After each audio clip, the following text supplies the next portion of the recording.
Joining me now is celebrity and royal commentator Kinsey Schofield. Kinsey, it has been reported that Elon Musk, the richest man in the world, now has a 13th child, this time with a conservative influencer, Ashley Sinclair. She says she gave birth to the child 5 months ago but was sworn to secrecy by Musk. Why is this public now, and has Elon confirmed the child is his?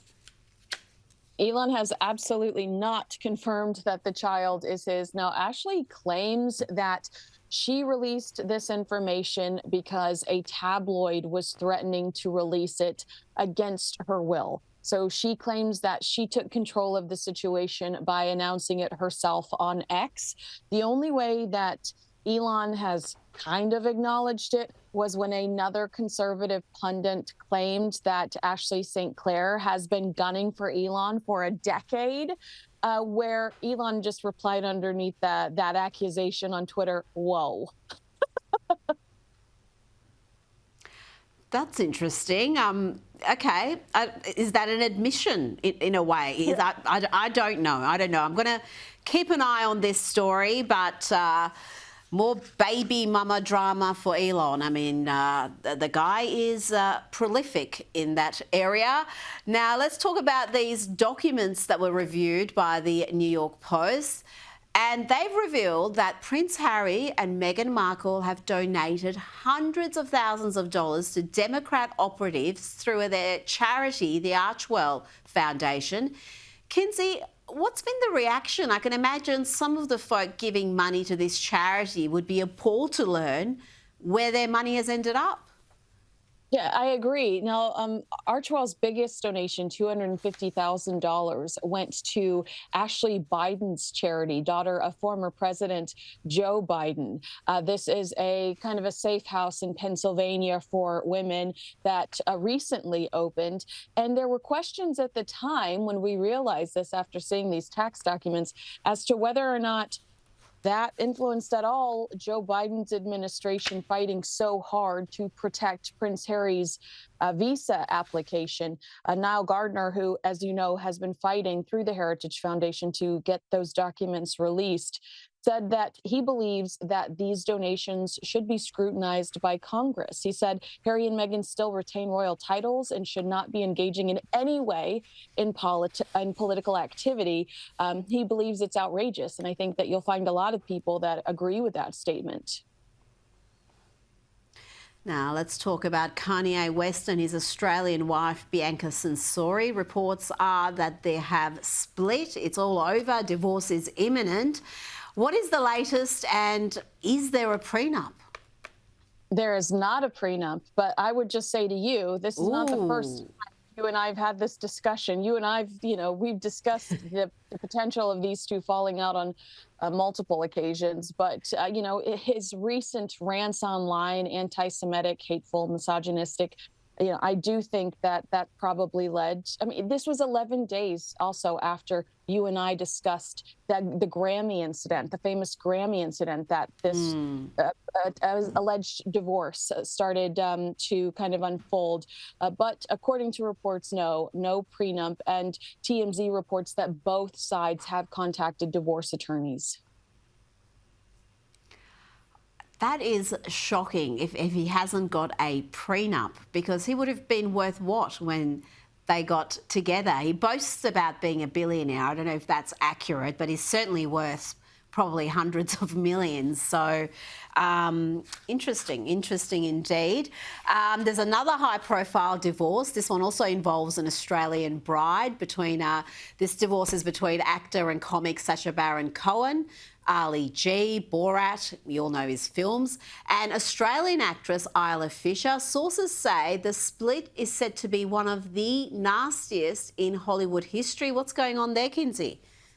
Yeah, this kind of came out of nowhere, right? We assumed that everything was running smoothly when it came to this surprise separation after 2 decades. But while Isla was promoting Bridget Jones, she was talking to the media about how the women in her life are so important to her and have held her. And those female relationships helped her to realize who she was beyond her relationship. And according to the Daily Mail, Sasha felt like those were words on the attack. Those were words that were in some way, shape, or form going against him, and he was really hurt by them. So will we see something as ugly as Johnny Depp and Amber Heard? I'm curious to see, because according to Rebel Wilson, Sasha can be incredibly cruel.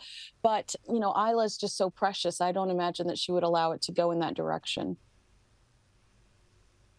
And Sasha seems to be rather super sensitive. I mean, he's going through a divorce. Comments are going to be made. And what you just described there was hardly something that was particularly scathing. Yeah, I think if that's the impetus for this nastiness, then that's pretty silly stuff. Now, let's talk about actress Issa Rae, who I've never heard of, I've got to be honest, but apparently she had a sold-out performance at the Kennedy Center, but she cancelled it after President Donald Trump was named chairman of the venue. She claims that Trump's appointment is, and I quote, an infringement on the values of the institution. Kinsey, who is this woman, and what was this performance that she's now canned? Well, I know I'm going to shock you when I tell you that this is a friend of Meghan Markle's. I know that you are floored to find out that some that would, you know, try to make such an extreme political statement would be close to the Markle family. But no, so the last time she had a hit show was almost a decade ago on HBO. But I just want to tell you what Gabrielle Beso, who portrayed J.D. Vance in Hillbilly Eulogy, recently said about celebrities getting political.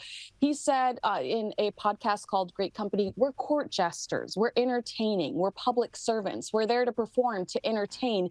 And then all of a sudden the jester, because he's in the courtroom, starts to be like, I might want to go sit on the throne. I think that that's important. I think that he's absolutely right. You're here to serve, you're here to entertain, and you're here to make life better and to help us escape. And this is one of those moments where I will struggle to ever support this woman now, because I know her politics and I disagree with the way that she's gone about making this point. I don't think it was necessary. And I think that other celebrities should realize that the safest bet is to just do your job and not get involved in politics. And when your job is pretending, which is what acting is, and reading out words other people have written for you, perhaps you're not in a position to be lecturing the country and the world about who they should be picking to lead them. Before you go, let's just quickly talk about CNN's Kaitlan Collins coming under fire for promoting a fundraiser for Luigi Mangione. This is the man who allegedly murdered United Healthcare CEO Brian Thompson. She posted this now deleted tweet with a link to the Defence Fund. You can see it right there. She says she never promoted the fundraiser, but obviously that link leads to a site where you can donate, Kinsey. And there's a reason why she deleted the tweet. We've run out of time. Thank you so much for your time again, Kinsey Schofield.